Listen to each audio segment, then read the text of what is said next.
Hey you guys, what is up? It is Dunbar Snack Bar here with Game 3 of the World Series. You guys have loved watching it. You know what, you guys? I've loved playing it. This has been a ton of fun, and now I get a chance to be at home here at historic Wrigley Field. And now I have the home field advantage, and I've got Ryan Dempster on the mound, who's done a phenomenal job this entire season. He's gone 18-9 out of 33 starts.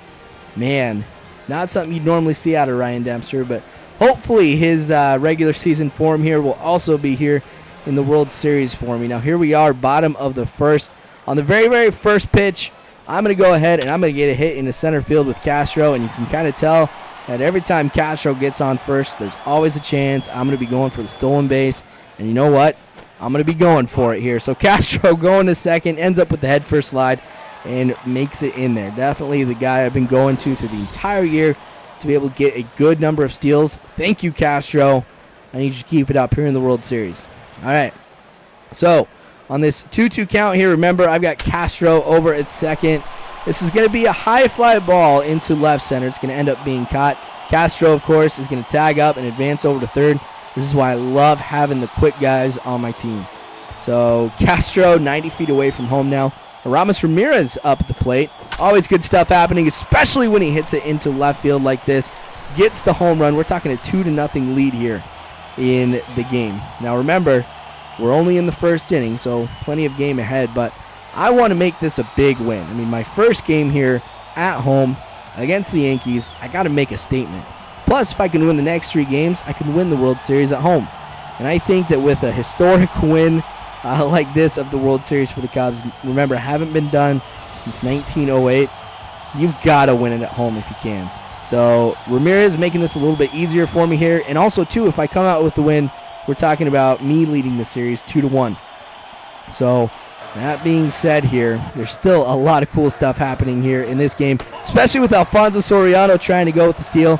Ends up sliding and making it. You don't see that too often out of him, but I'll definitely take that. Anyway, top of the second now. We're going to be seeing a hit into left field. This is actually the first hit for the Yankees in the game. Nothing really to get too excited about, but I thought I'd go ahead and post this for you Yankees fans. Anyway, Derek Jeter is up with this pitch. It's going to be going Pena to Castro to Dempster for the double play. I'm loving that because that just destroyed any Yankee momentum here for the second inning.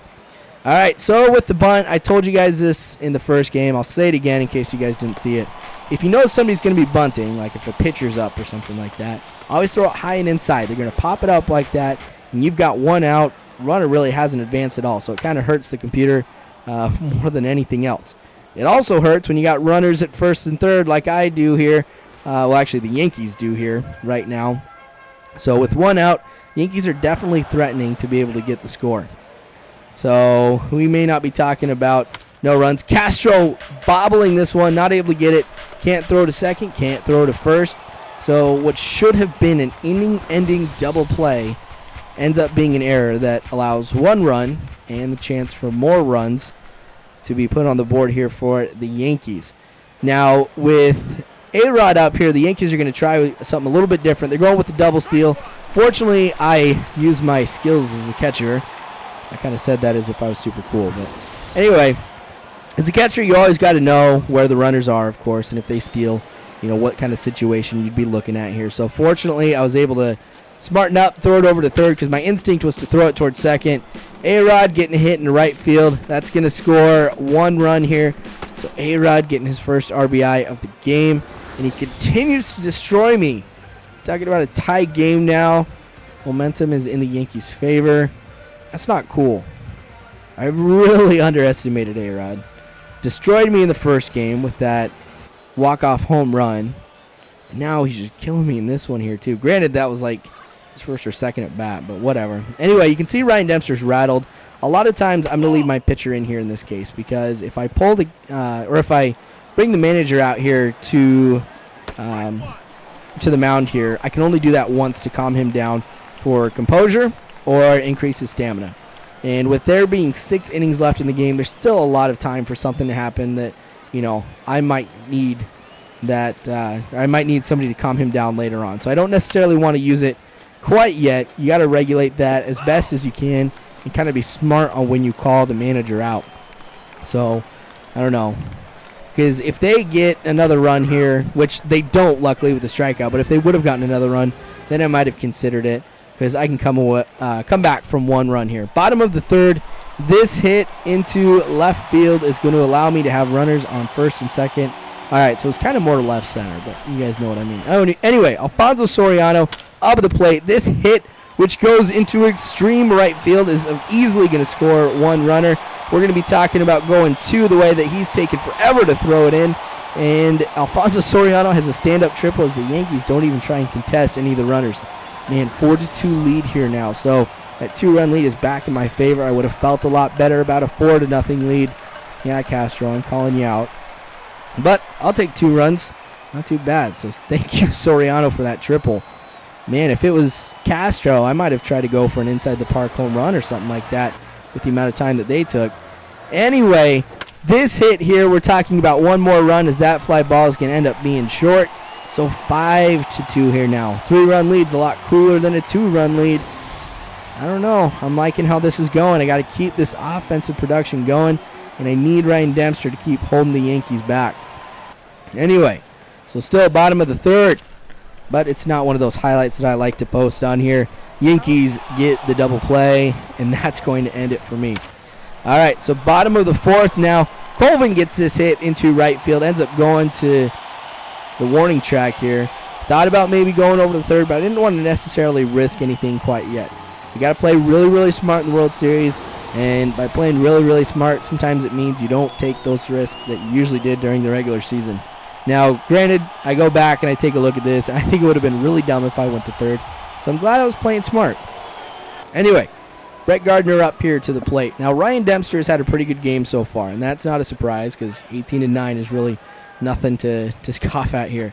The thing that I love about Dempster is his ability to throw a various amount of pitches.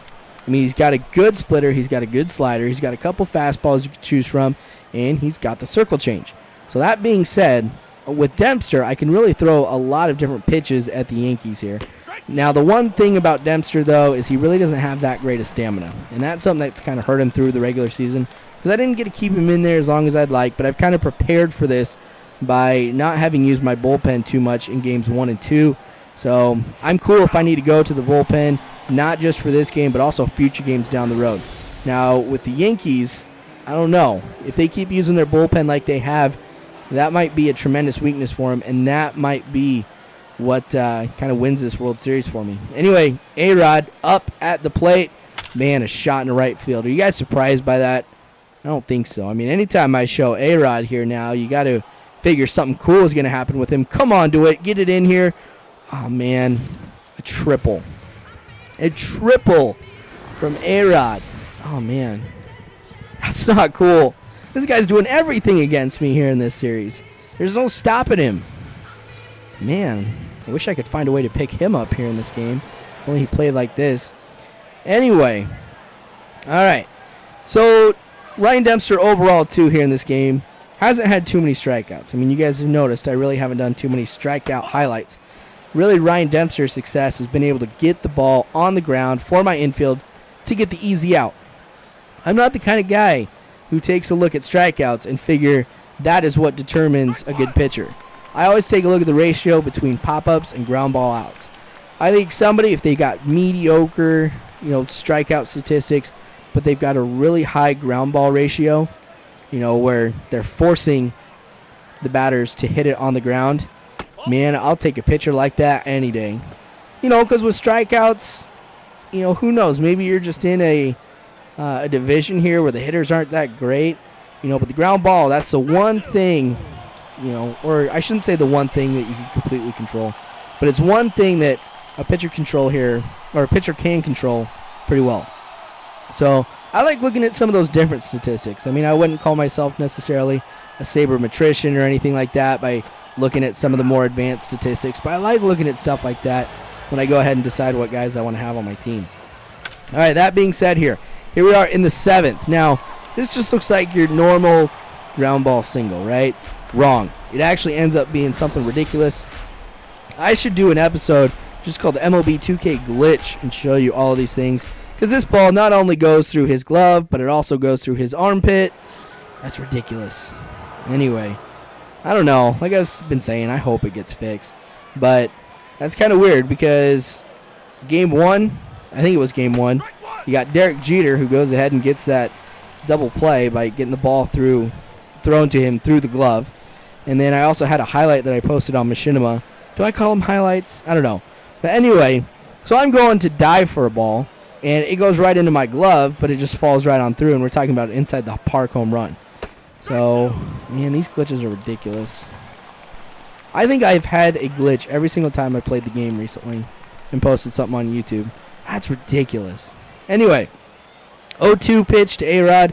I tell you what, I would just love it here if I get the strikeout. Not the best pitch here in the world, but the two-seam fastball, swing and a miss. Oh, man, that felt good. Revenge is a dish best served cold, my friends. And that felt sweet. Anyway, Alfonso Soriano, remember he had that sweet triple earlier. Now he's got a sweet home run with this one. He is just a double shy of the cycle here in this game. I don't know if he'll necessarily get that. Man, 5th home run of the postseason? Dang, Soriano, where did this come from? Cubs fans, wouldn't it be cool if Soriano was producing like this? I mean, wouldn't you be a lot more excited about him and not necessarily consider him one of the worst contracts that the Cubs still have right now?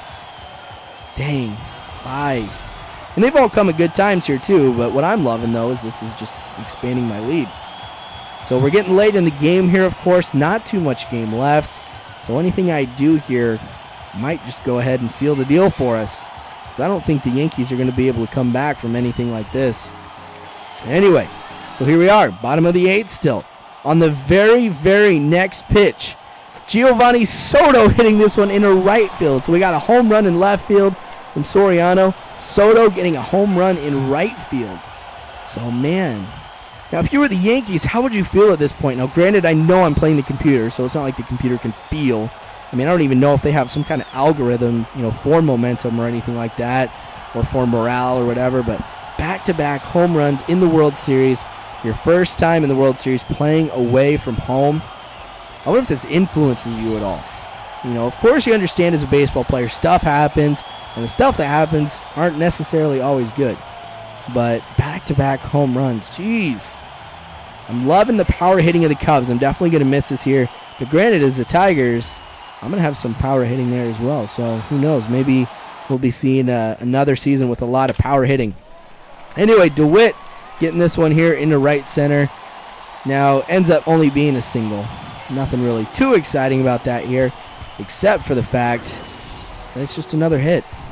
So keep producing offensively here. That's good. All right, so here we are, top of the 9th. Derek Jeter coming up to the plate. Guess who is still in? Look at that pitch count, 89 for Ryan Dempster here. He definitely has the energy to be able to finish this game out.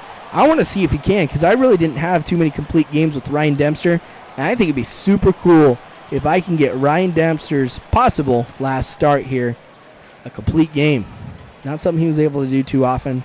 Actually, I don't know if he did it at all. Anyway, with his energy, I mean, it's tough to get those max pitches, but I don't know. This may hurt me here. Because through the 9th inning, of course, when you don't have the same kind of accuracy, you're going to be throwing some more pitches, especially where I'm at in the lineup here with the Yankees. It's going to be absolutely huge that I do really, really well with these pitches. Splitter ends up being strike 2. So Jeter already down in the count now.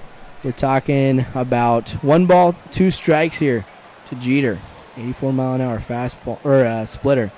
That's not too bad at all. Dempster, you can do it, buddy. I've got faith. I'm actually getting pretty stoked about this. I mean, I want him to finish this game.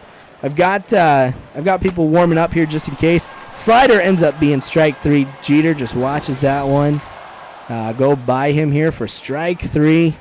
Man, 9th inning is looking pretty nice. All right, 0-2 count here. So with this pitch, this could be the last one of the game.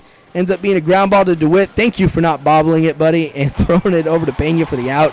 That is another win for me. So the series is mine, 2-1 here now. The next game, of course, is still going to be at Wrigley Field. That is awesome. Thanks for watching, you guys. Go ahead and watch the first 2 games. If this is your first time taking a look here at me posting the series, it's going to be sweet. Anyway, subscribe if you haven't already. Follow me on Facebook, Twitter. You know all of that. And get ready for some more. All right, you guys are awesome. Have a good one.